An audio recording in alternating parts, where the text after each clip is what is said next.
Communion au quotidien. Un bonjour spécial et bienvenue à chacun de vous qui êtes fidèlement connectés à l'heure de communion au quotidien. Nous pensons à des noms que nous gardons de citer, mais nous avons une pensée spéciale pour vous. Nous rendons grâce à Dieu pour vous tous et nous réclamons du Seigneur une bénédiction spéciale pour vous aujourd'hui, ce vendredi 7 octobre 2022.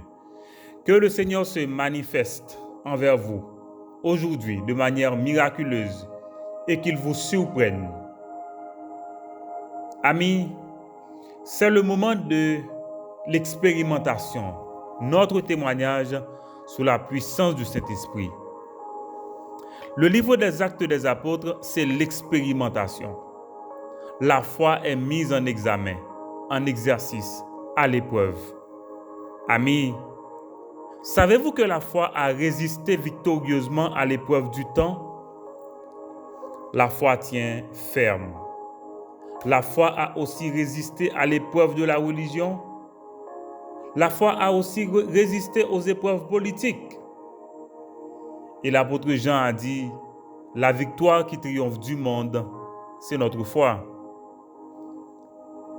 Hier, amis, nous avons regardé Paul et Barnabas sur le chemin du retour et la réjouissance des croyants. En réalité, le témoignage sous la puissance du Saint-Esprit apporte toujours la réjouissance aux croyants. La vérité de la parole de Dieu est établie, l'œuvre peut continuer. Mais que s'est-il passé après? Lisons la parole de Dieu en Actes des Apôtres, chapitre 15, versets 36 à 41. Voilà ce qui est dit. Quelques jours s'écoulèrent, après lesquels Paul dit à Barnabas, « Retournons visiter les frères dans toutes les villes où nous avons annoncé la parole du Seigneur pour voir en quel état ils sont. » Barnabas voulait emmener aussi Jean, surnommé Marc. Mais Paul jugea plus convenable de ne pas prendre avec eux celui qui les avait quittés depuis la Pamphylie et qui ne les avait point accompagnés dans leur œuvre. Ce dissentiment fut vif pour être cause qu'ils se séparèrent l'un de l'autre. Et Barnabas, prenant Marc avec lui, s'embarqua pour l'île de Chypre. Paul fit choix de Silas et partit, recommandé par les frères à la grâce du Seigneur. Il parcourut la Syrie et la Cilicie, fortifiant les églises. Amis, voilà un enseignement difficile aujourd'hui, mais c'est la parole de Dieu et c'est l'expérimentation. Eh bien, nous nous soumettons à la parole de Dieu. Et c'est toute la parole de Dieu que nous prêchons. Voilà, amis, accord sur la mission, désaccord sur les missionnaires. Accord sur la mission, désaccord sur les missionnaires. Voilà le sujet que nous abordons aujourd'hui. Remarquez bien, l'accord, c'est que le suivi de la mission est indispensable, comme Paul l'a proposé à Barnabas. Une visite, un état des lieux, une réévaluation du terrain, c'est absolument nécessaire. Mais remarquez bien, un désaccord sur les missionnaires, puisque Barnabas a décidé d'amener Marc.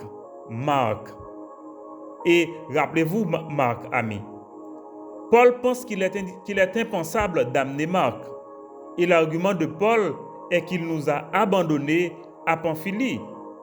Et voilà, amis, une si vive discussion va amener que ces deux hommes qui s'entendent si bien se séparent. Et voilà, amis, chacun de son côté choisit son compagnon. Barnabas choisit Marc et part avec lui en direction de Chypre.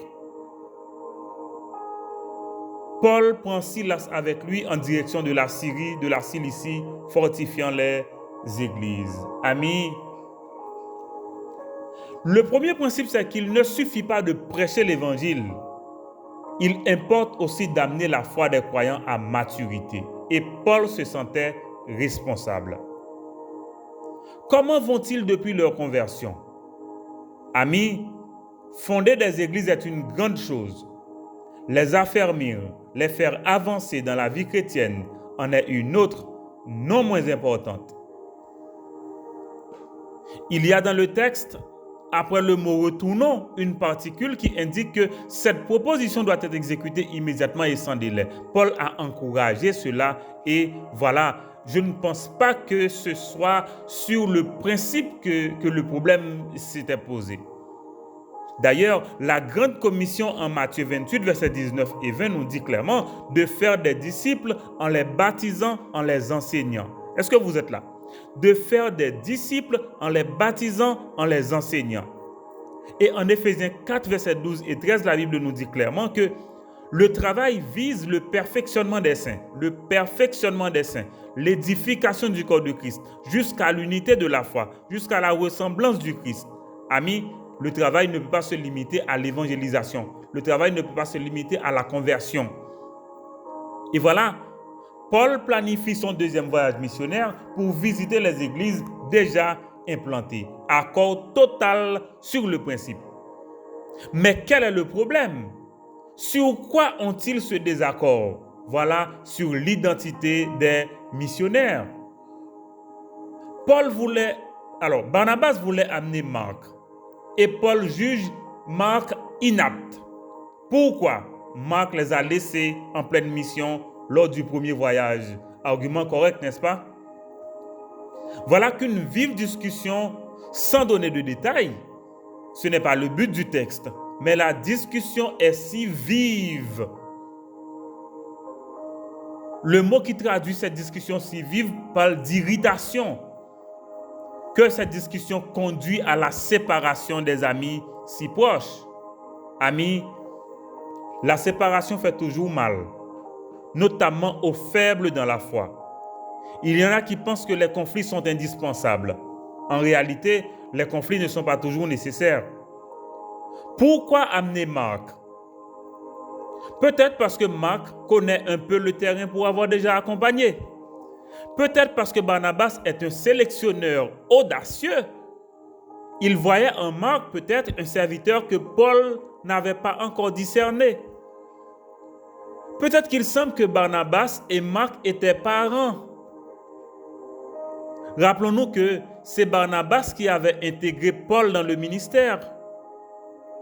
Malgré son appel lors de sa conversion en Actes chapitre 9, l'église de Jérusalem ne lui faisait pas confiance en raison de son arrière-plan. Mais Barnabas l'avait pris avec lui et l'a intégré.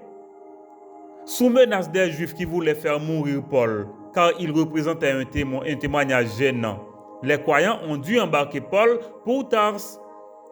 Et Barnabas, imaginez, il arrive à Antioche, envoyé par l'église de Jérusalem. Il est allé à Tarse chercher Paul.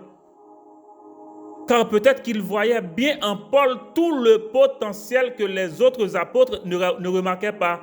Donc, Barnabas avait qu'est-ce que je pourrais dire? Ce discernement. Tandis que tous voient en Paul un persécuteur susceptible de récidive, Barnabas lui fait confiance tout de suite. En réalité, amis, Barnabas et Paul formaient une équipe imposante. Ils sont délégués par l'église d'Antioche pour la mission en Actes des Apôtres, chapitre 13, verset 2. Et Barnabas vient juste d'accompagner Paul à la conférence de Jérusalem. Et voyez-vous, amis, mais en même temps, Paul ne pourrait-il pas écouter la voix de celui qui l'a intégré? Bon, un questionnement tout simplement. Voilà, une vive discussion emmène leur séparation et chacun poursuit sa mission de son côté. Amis, cette séparation ne se déroula pas dans une franche camaraderie. Une grande irritation, car profondément en désaccord en ce qui concerne Jean-Marc. De son côté, Paul avait reçu l'apostolat de Jésus-Christ. Et effectivement, Jean-Marc avait abandonné le champ missionnaire pour retourner à Jérusalem, en Actes des Apôtres chapitre 13, le verset 13. Ne serait-ce pas une bonne raison pour Barnabas de se soumettre à Paul? Amis, encore une fois, c'est un questionnement. Le dénouement est que Barnabas part avec Marc dans une direction, tandis que Paul amène Silas dans une autre direction visiter les églises. Amis, en quoi l'unité Paul-Barnabas était bonne pour la foi? Sans aucun doute. C'était extraordinaire. L'unité, je crois que c'est là même un objectif précis de l'évangile. Mais en quoi aussi cette séparation aide-t-elle la foi? Bon, Silas, un prophète, a pu accompagner Paul. Mais la division est toujours une mauvaise chose. Cependant, cette division reste comme un mauvais précédent. Et que nous sommes incapables d'en juger. En 1 Corinthiens 9, verset 6, nous voyons Paul faisant mention de Barnabas en des termes positifs. Voilà, amis, retenons quelques faits de ce passage. Voilà la nécessité du suivi. L'évangélisation, oui, mais la formation de disciples, surtout. La Bible dit, faites de toutes les nations des disciples. Autrement dit, oui, c'est bon d'évangéliser, que des gens viennent à la conversion, viennent à la repentance, que les gens soient nés de nouveau. En même temps, il faut les emmener à maturité. Il faut les emmener à maturité, c'est-à-dire qu'il faut continuer à les enseigner, il faut continuer à les aider à expérimenter la foi jusqu'à grandir, jusqu'à pouvoir se reproduire. Le deuxième principe que nous retenons, amis, c'est que la mission se fait toujours accompagner. La mission se fait toujours accompagner. C'est un principe spirituel. Paul est accompagné tantôt de Barnabas, tantôt de Silas, mais toujours accompagné. Et remarquez bien, amis, le troisième principe, c'est peut-être là le point négatif, c'est que les plus éminents serviteurs de Dieu sont des hommes. Voilà, amis. Les plus éminents serviteurs de Dieu sont des hommes et susceptibles aussi de pécher. Remarquez, qui sommes-nous pour juger Barnabas? Qui sommes-nous pour juger Marc et juger Paul aussi? Tous, ils sont sur le terrain. D'un côté, Marc et Barnabas sur le terrain à Chypre.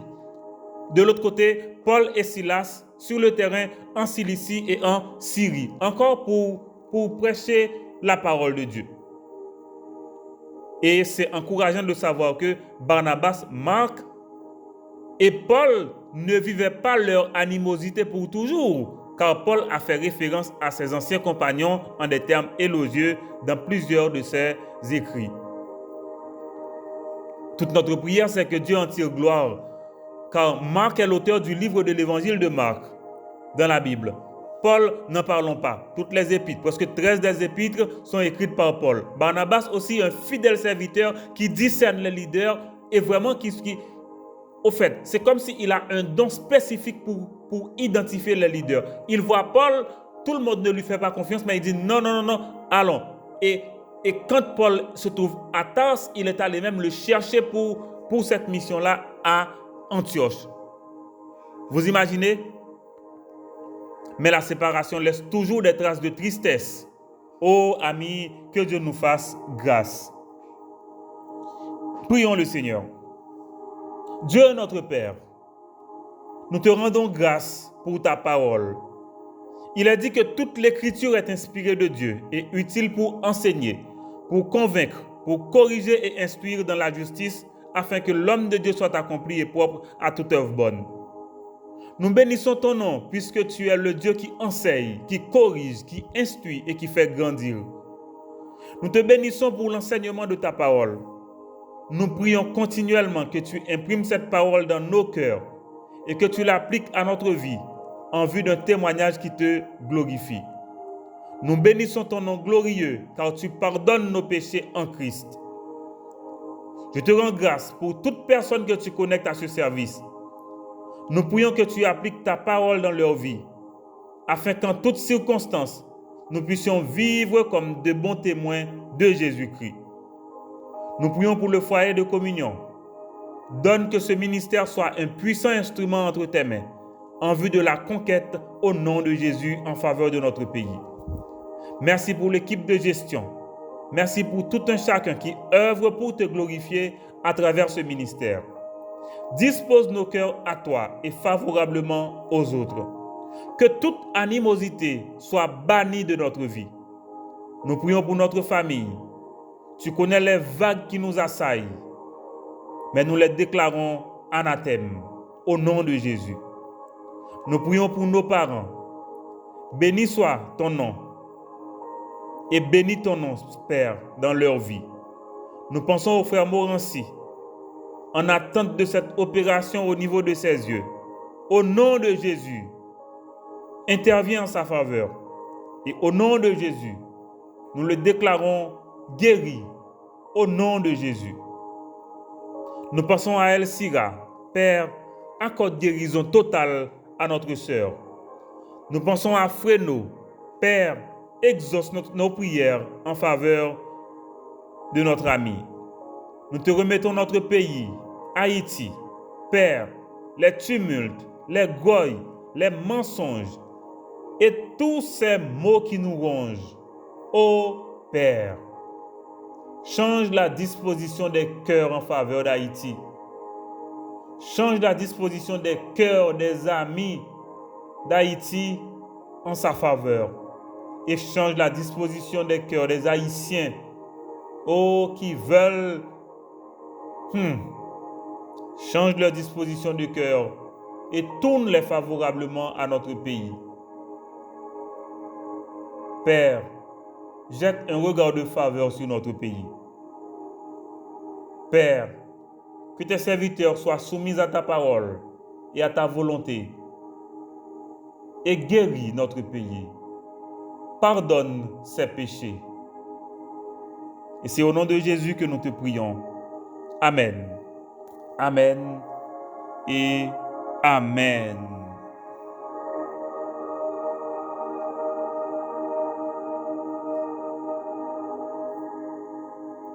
Voilà, amis, notre témoignage sous la puissance du Saint-Esprit.